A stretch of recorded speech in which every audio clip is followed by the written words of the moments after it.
இறையேசுவில் எனது அருமை சகோதர சகோதரிகளே, ஜூலை 22 மகதலேன் மரியாவின் விழாவை திரு அவை கொண்டாடுகிறது. 2016 ஆண்டிலே திருத்தந்தை பிரான்சிஸ் மகதலேன் மரியாவை திருத்தூதர்களுக்கு திருத்தூது சொன்னவர் என்று சொல்லி அவரை மிகுந்த ஆனந்தத்தோடு அழைக்கிறார். மகதலேன் மரியாவின் வாழ்வு பற்றிய குறிப்புகள் மத்தேயு நற்செய்தி நீங்களாக மற்ற நற்செய்திகளிலே விலாவரியாக பேசப்பட்டிருந்தாலும், யோவான் நற்செய்தியாளர் இயேசுவின் உயிர்த்தெழுதலுக்கு பின்னதான அந்த சூழலை மிக அழகாக நமக்கு எடுத்து எம்புகிறார். மகதலேன் மரியா இயேசுவோடு ஒரு நெருக்கமான உறவோடு வாழ்ந்தவர். இயேசுவால் அவர் தனது வாழ்விலே ஒரு புதிய பயணத்தை தொடங்கியவர். அவரிடமிருந்து 7 பேய்களை இயேசு ஓட்டினார் என்ற குறிப்புகளை நாம் விவிலியத்திலே பார்க்கிறோம்.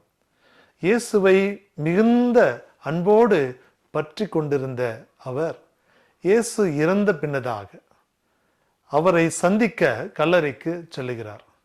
யாரை சந்திக்க மகதலேன் மரியா செல்லுகிறார் என்றால், இறந்த இயேசுவை சந்திக்க செல்லுகிறார். அவருக்கு கிடைத்த வியப்பான ஒரு அனுபவம் என்னவென்றால், அங்கே இயேசு இறந்த நிலையில் இல்லை, அவர் உயிர்த்த நிலையிலே இருக்கிறார். பல போராட்டத்தோடு இயேசுவின் உடலை கல்லறையில் காணவில்லை என்ற ஒரு ஏக்கத்தோடு அவர் மனதிற்குள் பேசிக் கொண்டிருக்கக்கூடிய சூழலிலே, அங்கிருந்த மற்றவர்களை எல்லாம் அவர் கேட்டு கொண்டிருந்த சூழலிலே, இதோ இயேசு அவரை பெயரிட்டு அழைக்கிறார். மரியா என்று சொல்லி அவரை பெயரிட்டு அழைக்கிறார். மகதலேன் மரியாள் ஒரு அழகான திருத்தூதர் என்ற நிலையிலே நாமும் அவரது அடியொற்றி வாழ பழகி கொள்ள வேண்டும். நம் வாழ்வின் பல சூழல்களிலே, நம்பிக்கையற்ற சூழல்களிலே, இது இத்தோடு முடிந்து போய்விட்டது என்ற ஒரு இறப்பிற்கான சூழல்களெல்லாம் நாம் எதிர்கொள்ளும் பொழுது, இதோ ஆண்டவர் நம்மை பெயர் சொல்லி அழைத்து அந்த சூழலிலிருந்து ஒரு எதிரான, ஒரு மகிழ்வான, ஒரு நிறைவான சூழலை அவர் நமக்கு அமைத்து தருவார் என்பதை நாம் உள்ளூர நம்புகிறோமா என்று சிந்தித்து பார்ப்போம்.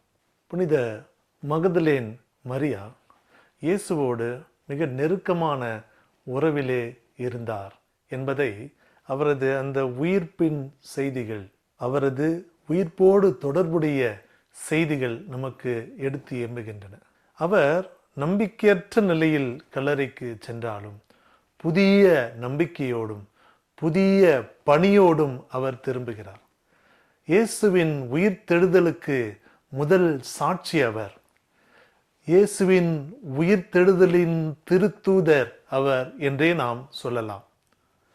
இன்றைய காலகட்டத்திலே திரு அவையிலே புதிய சாட்சியங்கள் தேவைப்படுகின்றன. இயேசுவோடு நெருங்கிய தொடர்புடைய மக்களாக இருப்பவர்கள்தான் ஒரு சாட்சியாக இருக்க முடியும். இயேசுவின் போதனைகளை, அவரது நற்செயல்களை, அவரது படிப்பினைகளை, அவர் இந்த உலகத்திற்கு விட்டு சென்ற அன்பின் செய்தியை தங்களது தனிப்பட்ட வாழ்விலே வாழ்ந்து அதற்காக சாட்சியம் பகரக்கூடிய ஏராளமான மக்கள் இந்த காலகட்டத்திலே தேவைப்படுகிறார்கள். அதற்கெல்லாம் ஒரு தொடக்க புள்ளியாக மகதலேன் மரியா இருக்கிறார். திரு அவையிலே காலந்தொட்டு பெண்களின் பங்களிப்பு குறைந்த நிலையில் இருப்பதற்கான காரணம் பெண் அடிமைத்தனம் என்றால், இயேசு வாழ்ந்த காலத்திலே அதையெல்லாம் உடைத்து நுறுக்கியவராக மகதலேன் மரியாள் இருக்கிறார்.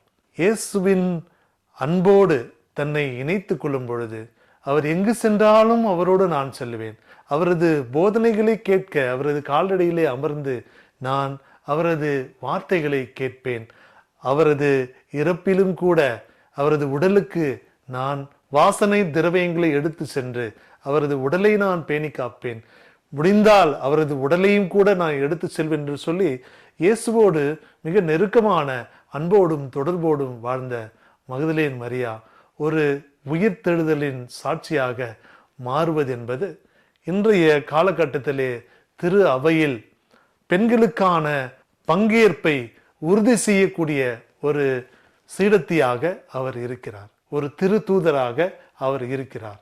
நமது வாழ்வின் மகிழ்ச்சியும் நமது வாழ்வின் மாட்சியும் இதோ ஆண்டவரிடமிருந்தே வருகின்றன என்பதை குறித்து காட்டும் வண்ணமாக பெண்கள் இன்றைய திரு அவையிலே சாட்சிகளாக வாழ அழைக்கப்படுகிறார்கள். அவர்கள் இறை வார்த்தையை போதிப்பதற்கான ஒரு தூதர்களாக வாழ அழைக்கப்படுகிறார்கள்.